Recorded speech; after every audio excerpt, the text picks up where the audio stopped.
오늘 함께 나누실 하나님 말씀은 고린도전서 15장 35절부터 49절까지 말씀입니다. 고린도전서 15장 35절부터 49절까지 말씀입니다. 신약성경 283면입니다. 35절부터 49절까지 말씀을 저와 여러분들이 한 절씩 교독하겠습니다. 누가 묻기를 죽은 자들이 어떻게 다시 살아나며 어떠한 몸으로 오느냐 하리니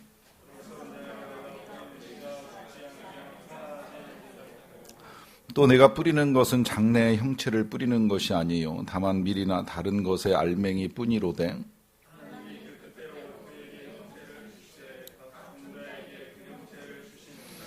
육체는 다 같은 육체가 아니니 하나는 사람의 육체요 하나는 짐승의 육체요 하나는 새의 육체요 하나는 물고기의 육체랑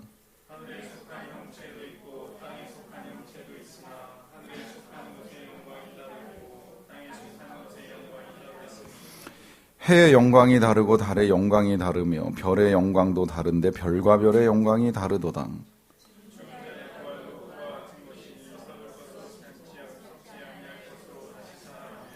욕된 것으로 심고 영광스러운 것으로 다시 살아나며 약한 것으로 심고 강한 것으로 다시 살아나며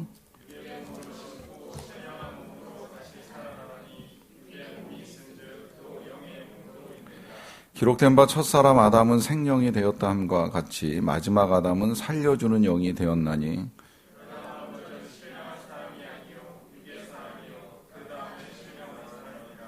첫사람은 땅에서 났으니 흙에 속한 자이거니와 둘째 사람은 하늘에서 나셨느니라.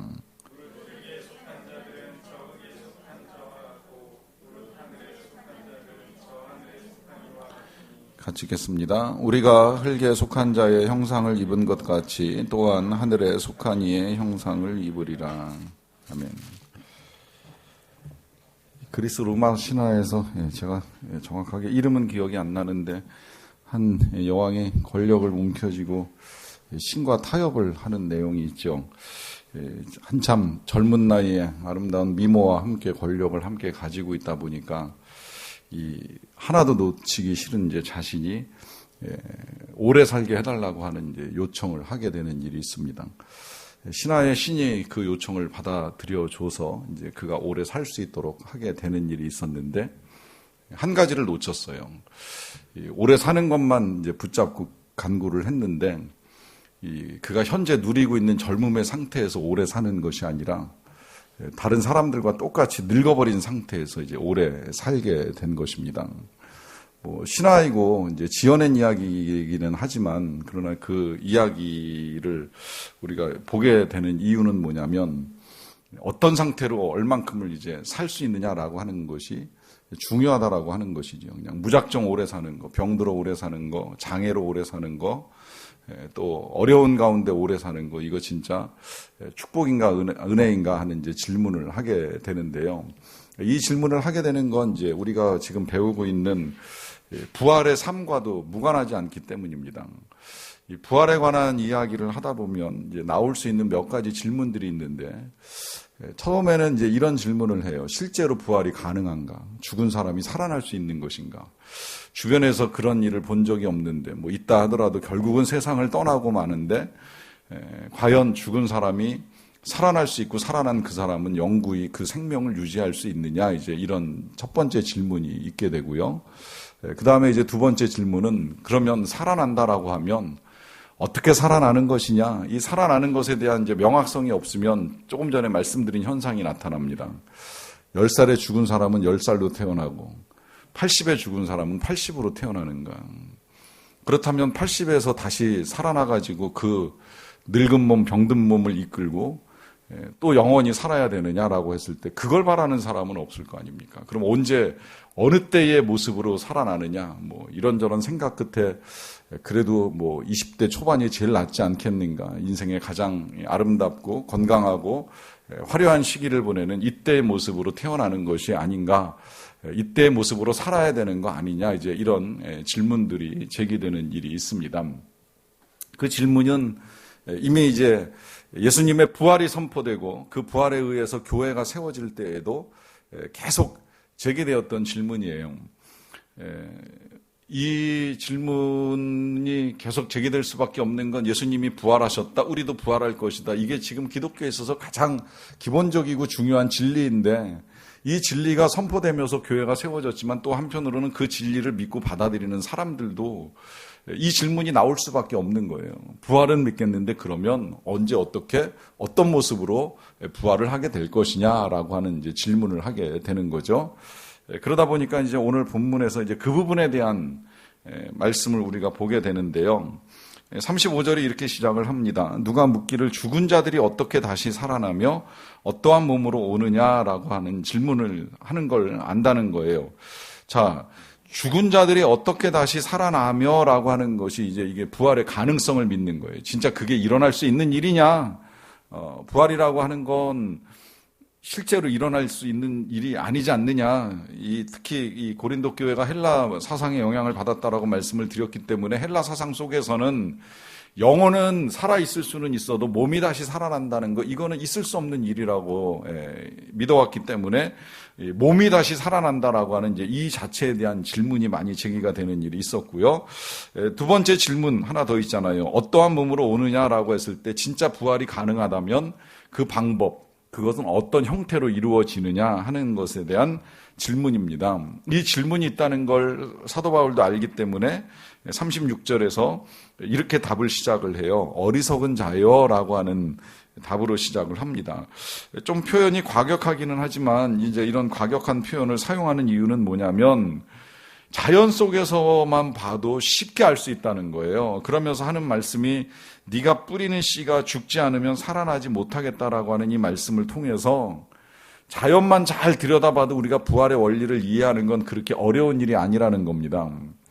실제로 하나님은 이 세상을 만드실 때에 이 세상을 잘 들여다만 봐도 우리가 하나님을 알 수 있는 것들을 얼마든지 만들어 놓으셨다라고 하는 거예요. 우주로부터 시작을 해서 자연 만물에 들어있는 이 생명이 탄생하고 성장하고 열매 맺고 그리고 그 생명의 삶이 끝나는 것 같은 순간에 또다시 다른 생명이 태어나고 자라가는 이런 일련의 과정들을 통해서 완벽하게 하나님을 볼 수는 없겠지만 부분적으로 하나님을 이해할 수 있는 길들을 많이 열어놓으셨다는 거예요. 더더군다나 우리가 지금 이제 이 계절의 변화 또 별자리의 변화들을 통해서 여러 가지 것들을 예측할 수 있는 징조까지 열어놓으심으로 말미암아 어느 정도 하나님이 하시는 일들과 하나님이 이 세상을 운영하시는 원리들을 우리가 볼 수 있는 길을 열어주셨는데 이제 그것을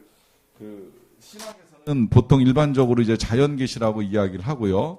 이 자연계시 속에서 지금 이제 부활을 이야기할 때 제일 먼저 이야기하는 소재는 씨라고 하는 겁니다. 씨. 근데 왜 씨를 가지고 이야기하느냐라고 했을 때에 이유는 너무나 분명해요. 왜냐하면 이 씨라고 하는 것이 그 속에 생명이 있기 때문이라고 하는 거죠. 씨가 생명이 없으면 절대 씨는 땅에 뿌려져도 자라날 수가 없습니다. 반대로 씨가 자라나는 이유는 그 속에 생명이 있기 때문입니다. 그런데 조금 더 정확하게 질문을 하게 되면 씨 안에 생명이 있기는 있지만 그 생명이 들어있는지 안 들어있는지를 누가 알겠어요. 물론 과학적으로 뭐 이렇게 저렇게 분해하고 분석해서 거기 뭐 세포가 있고 유전자가 있고 뭐 분자가 있고 뭐 여러 가지 것들이 있음으로 말미암아 생명이 있다 없다 결정을 지을 수 있는지는 모르겠지만 진짜 이게 싹이 날 수 있는 씨인지 아닌지는 실은 정확하게 알 수는 없다는 거예요. 왜 이렇게 말씀을 드리느냐면 이걸 계란을 가지고 한번 이야기를 해봅시다. 유정란이 생명이 있는 걸까요? 없는 걸까요? 이걸 질문하는 이유는 물론 우리가 있다고 생각을 할 수는 있겠지만 그럼 그 생명 있는 거 그냥 놔두면 병아리 됩니까? 그냥 되진 않잖아요. 일정한 온도와 일정한 시간이 필요합니다. 적정한 온도에서 일정한 기간, 뭐 보통 21일이라고 이야기를 하는데 그 기간 동안 보존이 되어야지 이게 병아리가 그 속에서 나오는 거예요. 아니면 생명이 있는 것 같아도 그냥 내버려 두면 아무리 유정란이라고 하더라도 그 속에서 병아리가 저절로 나오는 건 아니라고 하는 거죠. 그러니까 있다고도 말할 수 없고 없다고도 말할 수 없는데 이 있고 없고가 확인되는 순간이 어디냐면 죽음이라고 하는 거예요. 죽음. 자, 여기서 일단 죽음으로 넘어갑니다. 넘어가는데 죽음이라고 하는 과정을 통과할 때에 이제 생명의 여부가 확정이 된다는 거예요. 그러니까 여기서 이렇게 여러분들이 이해를 하셔도 좋아요. 이 부활 생명이라고 하는 것은 사실은 제가 이 부분이 조금 복잡하고 어려워가지고 이제 오전에도 설명을 빼기는 뺐는데 도대체 언제 부활하느냐라고 하는 게 굉장히 좀 복잡한 문제예요. 저도 이번에 이 강의 준비하면서 이제 그 부분을 조금 깊이 파다 보니까 이제 거기에 시간이 많이 뺏기는 일이 있었는데 죽고 나서 바로 부활하느냐 아니면 예수님 오실 때 부활하느냐 이제 이 부분에 대한 이제 혼란이 있는 거예요. 그거 다음 주에 제가 정리를 해드릴 수 있으면 이제 할까 지금 생각을 하고는 있는데 이제 거기까지는 우리가 안 가더라도 적어도 이 사실 하나만큼은 이제 알고 가셨으면 좋겠다는 생각은 있어요. 뭐냐면 우리가 예수님을 믿는 순간에 이미 부활은 우리 안에서 시작이 된 거라는 거예요. 그러니까 우리 예수님이 그 나사로의 집에 가셔서 나사로가 세상을 떠났을 때에 예수님이 그런 말씀을 하셨잖아요. 나는 부활이요 생명이니 나를 믿는 자는 죽어도 살겠고 무릇 살아서 나를 믿는 자는 영원히 죽지 아니하리라 이렇게 말씀하셨잖아요. 그러면서 마지막에 이것을 네가 믿느냐 그렇게 질문을 하셨는데 그때 이 나사로의 이제 누이들이 대답하기를 이렇게 대답했잖아요. 마지막 때에는 우리가 다시 살아날 줄을 아나이다 이제 이렇게 대답을 했어요. 그러니까 그때 당시에도 많은 사람들의 머릿속에 부활이라고 하는 건 주님 다시 오실 때에 일어나는 부활만 생각을 하는 거예요. 종말에 일어나는 부활. 그때는 뭐 재림도 없었으니까 재림이라는 개념 자체가 없었으니까 종말의 부활이 될 거다 이제 이렇게 생각을 한 거예요. 그런데 예수님이 말씀하신 부활은 믿는 자는 영원히 죽지 아니하리라고 말씀하셨잖아요. 나를 믿는 자는. 그러니까 이게 무슨 말이 되는 거예요? 이미 우리가 믿을 때의 부활 생명이 우리 안에 들어와 있는 겁니다. 근데 이 부활 생명이 우리 안에 들어와 있지만 이 생명이 어떻게 나타나는지는 죽음이라고 하는 과정을 통과하지 아니하면 알 수가 없다는 거예요. 그러기 때문에 이 죽음이라고 하는 것은 새 생명의 시작점이 되는 겁니다. 새 생명의 조건이라고도 할 수 있고 뭐 출발점이라고도 할 수 있고요. 죽음이라고 하는 관문을 통과해야 그 속에 있는 생명이 드러난다라고 하는 거죠. 이걸 달걀을 가지고 이야기하면 어머니 품속에서 그러니까 어미 닭의 품이죠. 어미 닭의 품에서 20일이라고 하는 시간을 보내야 되는 거고요. 씨로 이야기를 하면 땅 속에서 일정한 시간을 보내야 돼요. 그래서 땅 속에 들어가는 그 죽음의 과정을 거치지 않으면 그 속에 있던 생명이 드러날 수가 없다는 거예요. 그냥은 안 드러난다는 거예요. 그것이 완전하게 드러나려고 하면 그러면 죽음이라고 하는 과정은 반드시 필요하다고 하는 겁니다. 그러니까 이미 부활 생명은 그리스도로 말미암아 우리에게 다 주어졌어요. 믿음으로 주어졌어요. 우리 안에 주님이 주셨어요. 우리가 부활 생명을 가지고 살아가는 인생들이에요. 그런데 이게 드러나려고 하면 우리 안에 누구도 예외 없이 다 죽음은 통과할 수밖에 없는 절차요, 조건이라고 하는 겁니다. 그런데 이 죽음을 통과할 때 어떤 일이 일어나느냐? 보세요. 일단 36절에서 정리하고 갈게요. 어리석은 자여 네가 뿌리는 씨가 죽지 않으면 살아나지 못하겠고라고 하는 걸 통해서 씨든지 사람이든지 무엇이든지 이 일정한 과정을 통과해야 그 생명의 역사가 나타나기 시작한다는 걸 말씀하시고요. 그 다음에 이제 37절로 넘어가시면 또 네가 뿌리는 것은 장래의 형체를 뿌리는 것이 아니요 다만 밀이나 다른 것의 알맹이 뿐이다 그래요. 자, 지금 여기서 이제 뿌리는 것이 뭐 밀이나 알맹이라고 이렇게 그냥 표현을 했어요. 이것도 알기 쉽게 이해하기 위해서 비유를 쓰시는 것인데 이 알맹이가 어떻게 된다 그래요?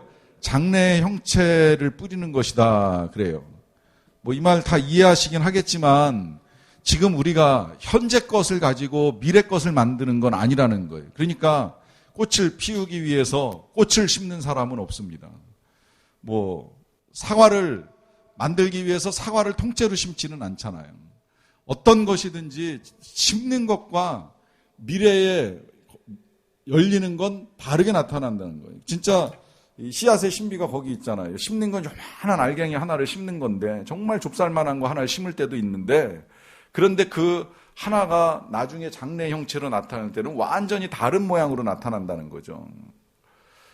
자, 그러면 이제 여기서 두 가지 사실이 나타나는 겁니다. 뭐냐면 이 알맹이가 장래의 형체가 되는 데 있어서 연속성이 있고 불연속성이 있다는 거예요. 연속성이라고 하는 건 그 본질에 있어서 연속된다라고 하는 거죠.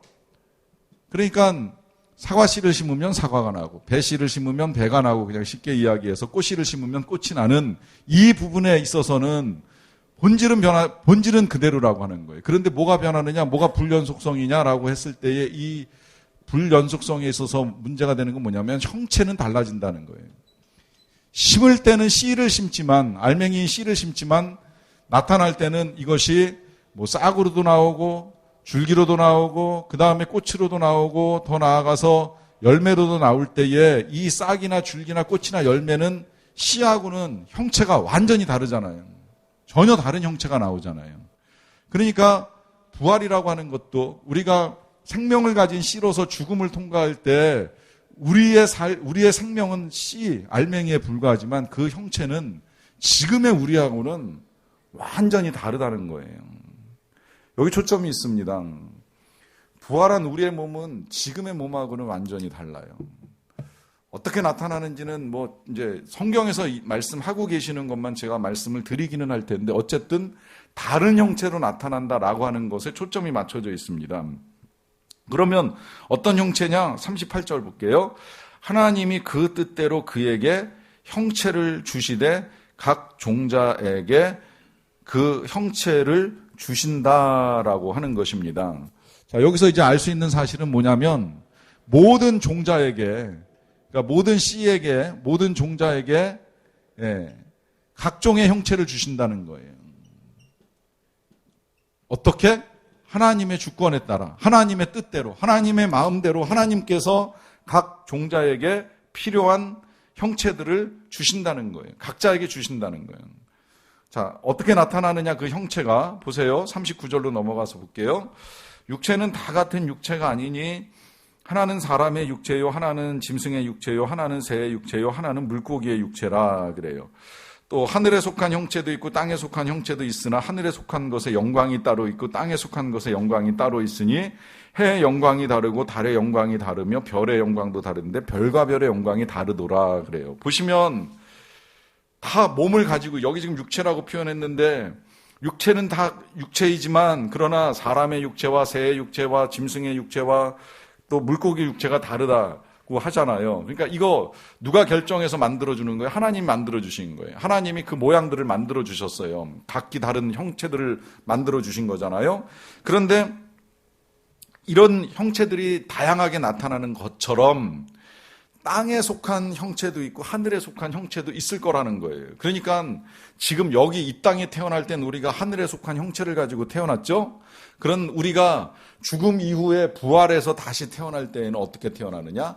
하늘에 속한 형체를 가지고 태어난다는 거예요.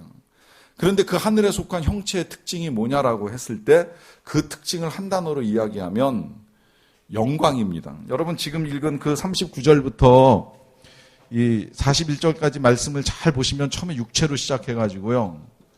이제 이걸 형체로 나누고 이 형체가 다시 영광 가운데 나타나는 걸 볼 수가 있어요. 그러니까 이 땅에 있는 존재들은 육체에 불과해요. 사람이든 짐승이든 물고기든 새든 육체만 가지고 있어요. 그런데 이제 다시 이것이 죽음을 통해서 심겨지고 나면 형체를 가지게 되는데 그 형체는 땅에 속한 형체와는 다르게 육체를 가지게 된다는 거죠. 근데 하늘에 속한 형체를 가지게 된다는 거죠. 근데 그 하늘에 속한 형체를 설명하기 위해서 무슨 이야기를 하냐면 지금 이미 하늘에 매달려 있는 해나 달이나 그 별과 별들을 보면서 이것들이 영광을 가지고 있는 것처럼 하늘에 속한 형체는 영광을 취하게 될 거라는 거예요. 근데 사실 이 하늘에 속한 형체가 가지고 있는 영광도 자연 계시입니다. 이 자연 계시가요, 보시면 이 씨앗에서도 나타나고 천체에서도 나타나요. 씨앗에서 보세요. 여러분 씨가 이쁘다고 말하는 사람은 없어요. 씨를 가지고 멋지게 생겼다, 예쁘게 생겼다 이런 표현은 잘 안 쓰잖아요. 그런데 싹이 나면 그 싹을 보면서 사람들이 영광스럽게 봐주는 사람들이 있어요. 아, 이제 생명이 움트기 시작했다. 봄 되면 특히 그렇잖아요. 싹이 올라올 때 굉장히 그걸 귀하게 여기잖아요. 파란 싹이 올라오기 시작을 하면. 근데 이게 이제 좀 더 뻗어나가기 시작하면 그 자라는 것이 영광이 되고, 그게 자라고 난 다음에만 영광이 끝나는 게 아니라 이렇게 꽃이 피면 꽃이 영광이 되고, 또 열매가 달리면 열매가 영광이 되잖아요. 그러니까 일개 식물도요, 이 생명을 가지고 성장하는 과정 중에 이제 영광을 취해 나가는 일들이 있거든요. 이건 우리 사람도 똑같아요. 사람도 태어날 때 많은 사람들의 주목을 받으면서 영광을 취하는 일이 이제 성장 과정 중에도 나타나지만, 뭐 이제 그가 뭐 인생의 어떤 열매와 결실들이 나타나면 이제 그것으로도 이제 풍성한 영광을 얻고 누릴 수가 있게 되는데, 그런데 그건 결국은 다 땅의 형체고 땅에 속한 것이라는 거죠. 하늘의 영광은 또 다르다는 거예요. 그 하늘의 영광을 지금 달이나 별이나 뭐 이 해가 영광을 가지고 있지는 않을지라도 어쨌든 그 오랜 세월 동안 변하지 않는 모습 속에서, 특히나 이 캄캄한 밤에 달과 별로 떠 있으면서 많은 사람들이 우러러보는 영광을 누리는 일이 있게 되었는데, 그 영광 이상의 영광이 지금 하늘에 속한 형체를 가진 우리들에게 하나님이 허락하실 것이라고 말씀을 하시는 거예요.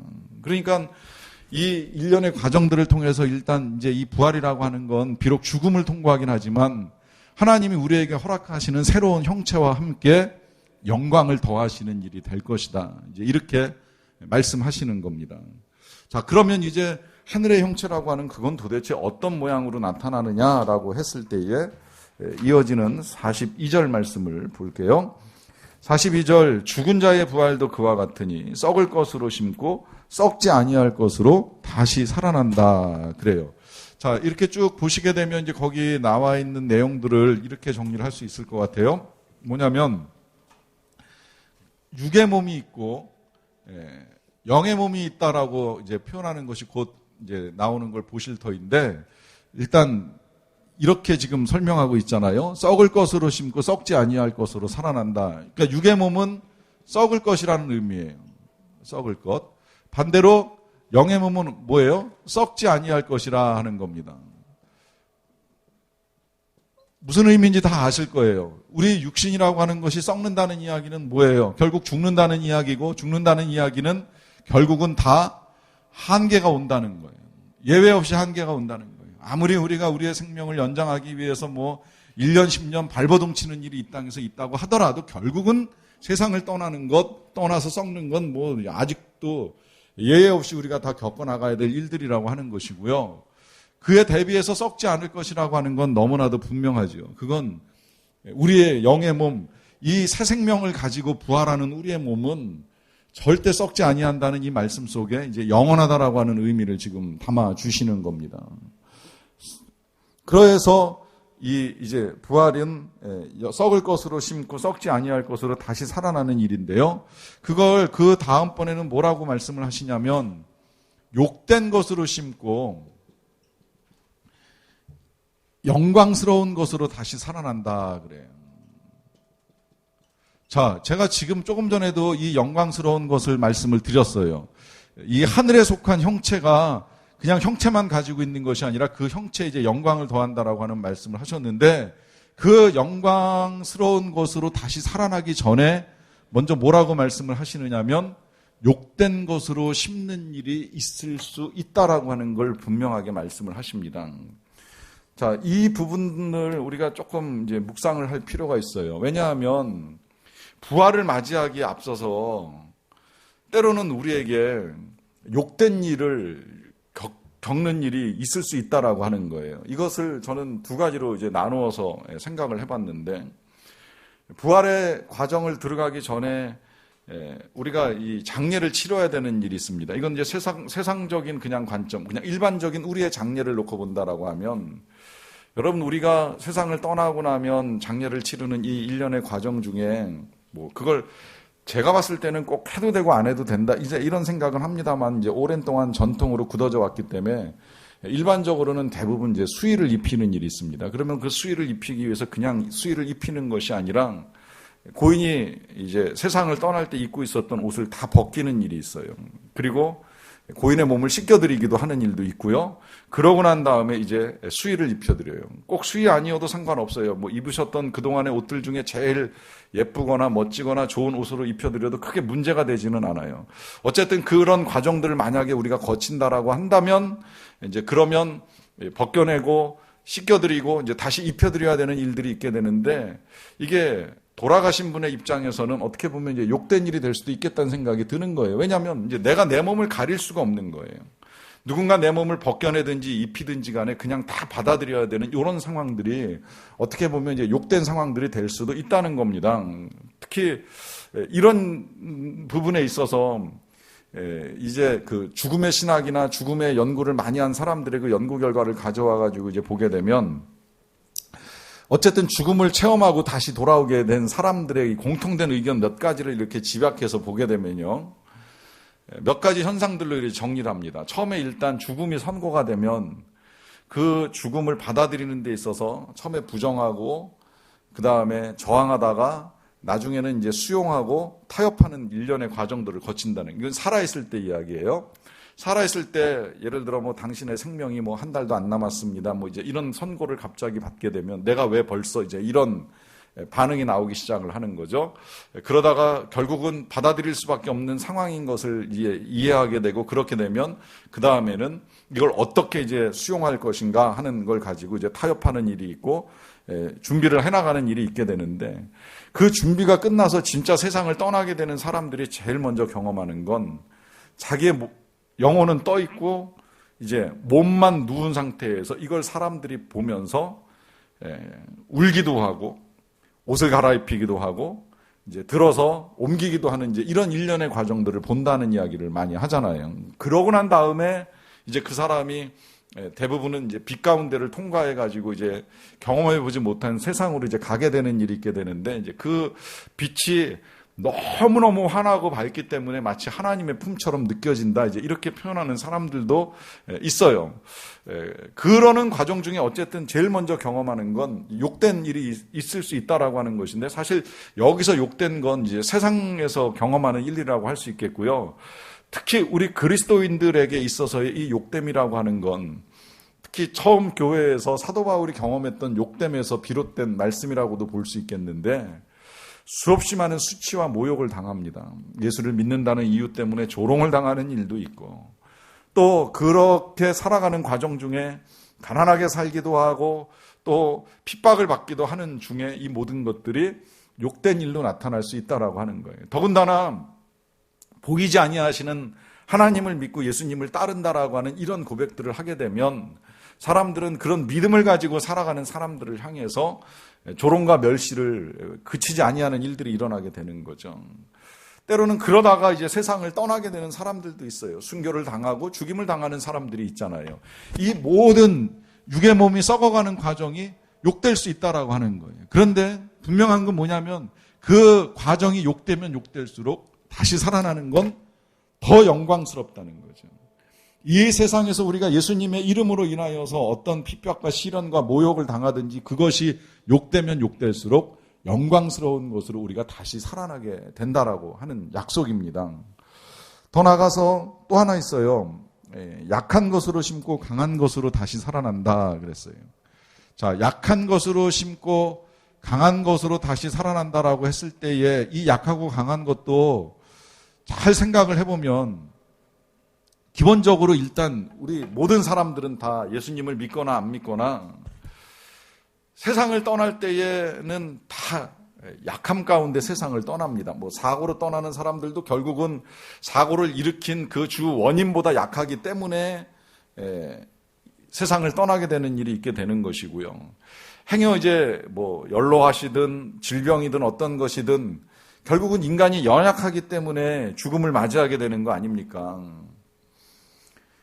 그러나 어떤 형태로 우리가 죽음을 맞이하든지 다시 살아날 때에는 사망을 이기는 강함이 우리 안에 있다는 거예요.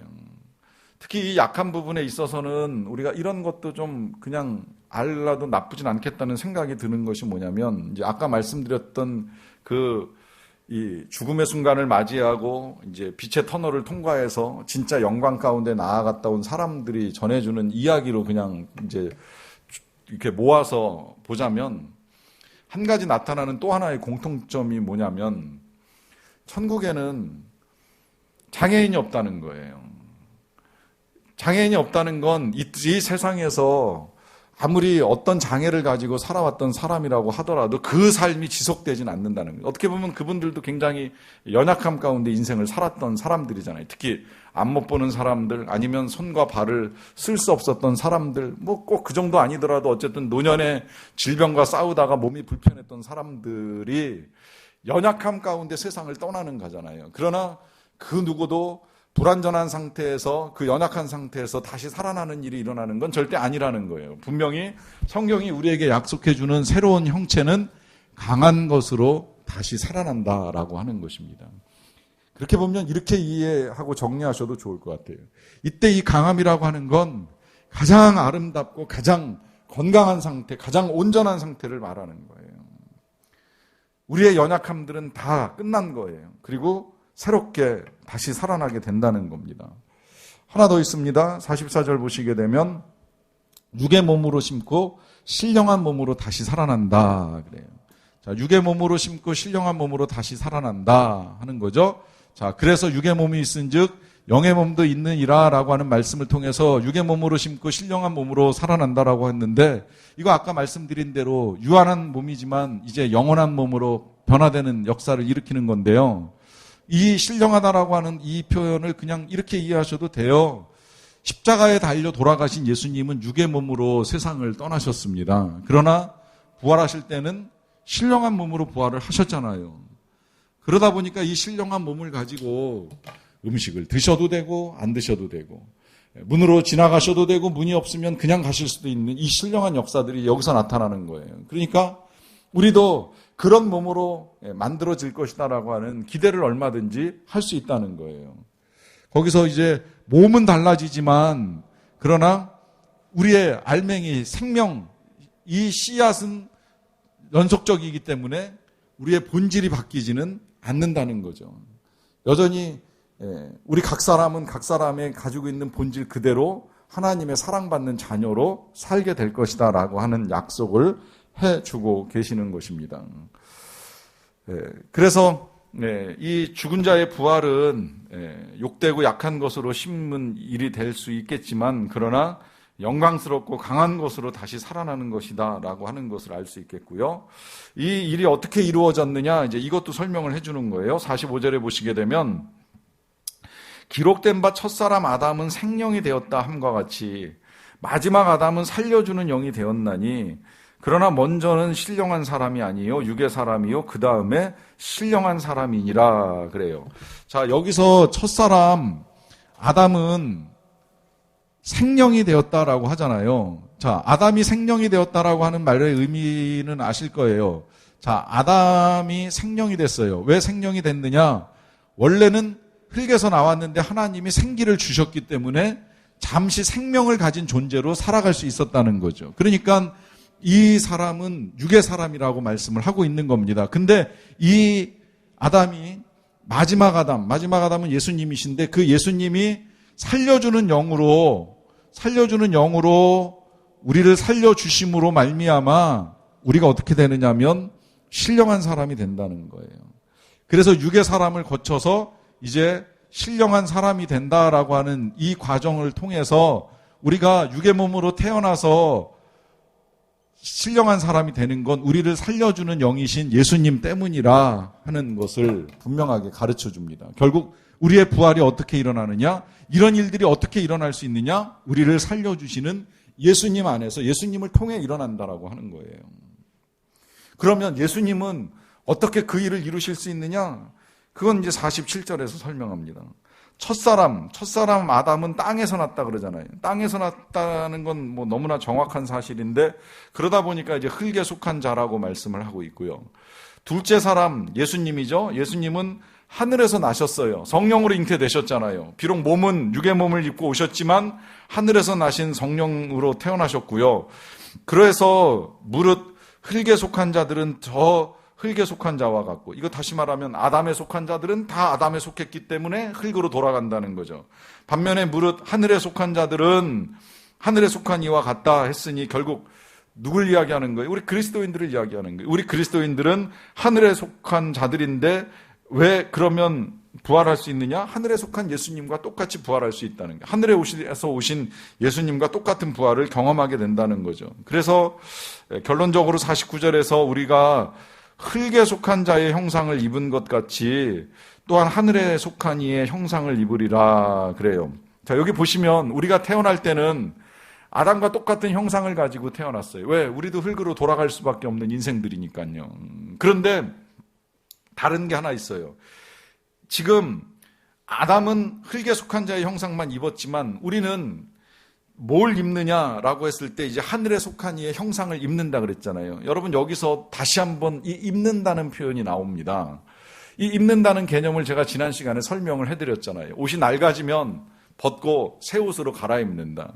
마찬가지로 지금 이 씨가 우리 안에 있는 이 알맹이가 겉사람 이 육체가 낡아짐으로 말미암아 벗어버리고 옷을 갈아입는 게 부활이라는 거예요. 근데 그 옷을 갈아입을 때는 옛날에 입었던 그 낡은 육의 몸 썩을 이 옷을 입는 것이 아니라 썩지 않을 옷을 입는 거예요. 이 썩지 않을 옷이 뭐라면 하늘에 속한 이의 형상이라는 거죠. 결국 누구의 형상이에요? 예수님의 형상이에요. 그 예수님의 형상을 입기 때문에 예수님이 가진 모습 그대로 우리가 다시 태어난다는 거예요. 그래서 중요한 건 뭐냐면 우리가 이 세상에 속한 사람이 아니라는 믿음을 가지고 살아야 된다는 거예요. 우린 다 하늘에 속한 이예요. 부활을 믿는다면 하늘에 속한 이고 하늘에 속한 이는 하늘 시민이고 하늘 시민은 하늘 백성으로 살아야 되고 하늘 백성으로 산다는 건 하나님 말씀 따라 살아가는 거예요. 세상의 원리에 따라 살아가는 사람이 절대 아니라는 겁니다. 그러하기 때문에 부활의 소망을 가지고 살다가 비록 이 세상에서 좀 욕된 일 겪고 연약한 일을 당할지라도 다시 내가 강한 자로 영광스러운 존재로 살아날 것이라고 하는 믿음을 가지고 살아가는 저와 여러분들이 다 되셔야 합니다. 그렇게 되시기를 간절히 축원합니다.